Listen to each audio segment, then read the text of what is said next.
आज Malegaon survey number 178-3 में एक पूरी बस्ती को बिल्डोज कर दिया गया, उसके बारे में आपका क्या? सर्वे नंबर 178-3 की ज़मीन के बारे में मुझे जो मालूमात है उसके बारे में मैं आपको बताता हूँ कि ये ज़मीन किसी शेतकरी की थी और कुछ दलालों ने उससे सौदा किया और सौदा करने के बाद उसको इधर फ़रोख्त तो कर दिया। फ़रोख्त तो करने के बाद ऐसा हुआ ज़मीन मालक को इसने पैसा नहीं दिए ये लोगों ने, उसके ऊपर उस कार्रवाई की गई। उसने कोई इनको लीक उक कर दिया नहीं था। इसके लिए वो कार्रवाई हुई कि भाई इसने अगर ये पैसा जिन दलाल लोगों ने अगर ये ज़मीन बेचा था तो ये ज़मीन का पैसा अगर पार्टी को देते तो ये आज मुसीबत आके खड़ी हुई ये नहीं आती। यहाँ के लोगों को बार बार बोला जाता कि भाई ज़मीन का 7/12 उतारा देख के लिया जाए, 7/12 जिसके नाम पे उससे अगर है या उसी ने किससे ख़रीदा है तो उसके पास क्या लिखा है वो देख कर लिया जाए। बस यहाँ पर मालेगांव के अंदर लोगों की एक टेंडेंसी है, वो टेंडेंसी ऐसी है कि यार कुछ नहीं होता।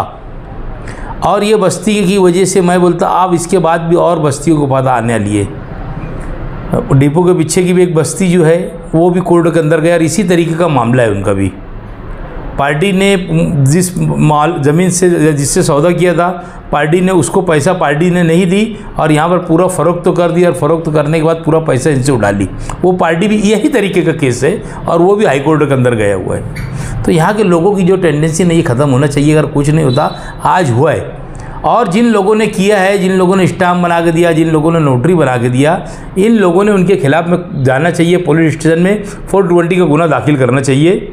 मेरा ऐसा बोलना है इनके बारे में। अभी जो है बस्ती तो उजड़ गई, गरीबों का जो है वो नुकसान हो गया, वो बेघर हो गए, तो इसमें जो हकीकी सज़ा का हकदार कौन हो सकता है? जिसने बेचा वो हकदार है ज़मीन के अंदर। जिन्होंने दलाली किया या जो अपने आप को मालक बन के वहाँ बताया होगा कि भाई मैं इस जगह का मालक है, इसके खिलाफ गुना दाखिल करना चाहिए। ये है। आज मैंने व्हाट्सएप के ऊपर देखा, कई न्यूज़ों के ऊपर चल रहा था कि लोगों का बुलडोज़र से घर तहस नहस हो रहा था और वो बेचारे बिलबिला रहे थे, चिल्ला रहे थे। उनकी मदद को कोई शहर का लीडर वहाँ पर गया नहीं।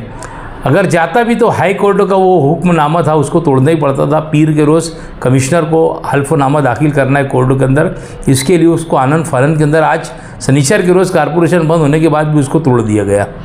तो जिन लोगों ने ऐसा काम किया है उनके खिलाफ गुना दाखिल करना चाहिए और इनसे जगह लेना चाहिए, दूसरी कोई भी क्लियर जगह लेना चाहिए।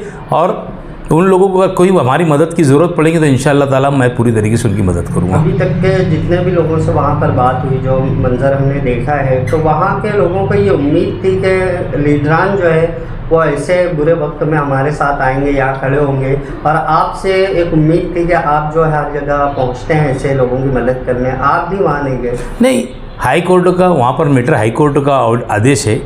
आदेश के अंदर कोई भी तरीका कोई लीडर जा नहीं सकता, कोई उसका पालन करना चाहिए। हाई कोर्ट ने बोली है उसको तोड़कर और उसकी रिपोर्ट दो। मैं बोला ना आपको कि पीर के रोज़ उसका हल्फनामा दाखिल करने का है। हम लोग जाते भी तो क्या बोलते थे कि यार लोगों को यही बोलते थे। बहरहाल लोगों को आपकी यूट्यूब के चैनल के ज़रिए से हम लोग लोगों को मैसेज देना चाहते हैं कि आप लोगों को ये पहली कड़ी है मालेगांव शहर के अंदर के जो लोग बोलते कुछ नहीं होता, ये हुआ है। इसके ऊपर बात रख कर ही लोगों को आगे समझदारी से ज़मीन लिए तो 7/12 का उतारा देखना चाहिए, ज़मीन मालिकान का नाम देखना चाहिए।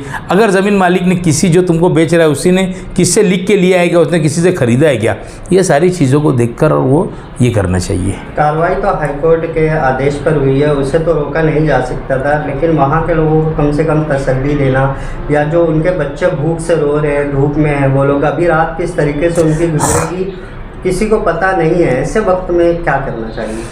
नहीं, क्या करना चाहिए उनको आज का ऐसा क्या कल बोले और आज तोड़ डाले ऐसा नहीं था। उनको कब से बोल रहे थे। कॉर्पोरेशन ने जाके उनको बारंबार 2-4 टाइम अल्टीमेटम दिया उनको। मैं क्या बोला कि यहाँ के लोगों की टेंडेंसी कुछ नहीं होता, बस यही सोच समझकर लोग जो नहीं खाली कर रहे थे, यही समझ के नहीं खाली कर रहे थे कि भाई कुछ नहीं होता।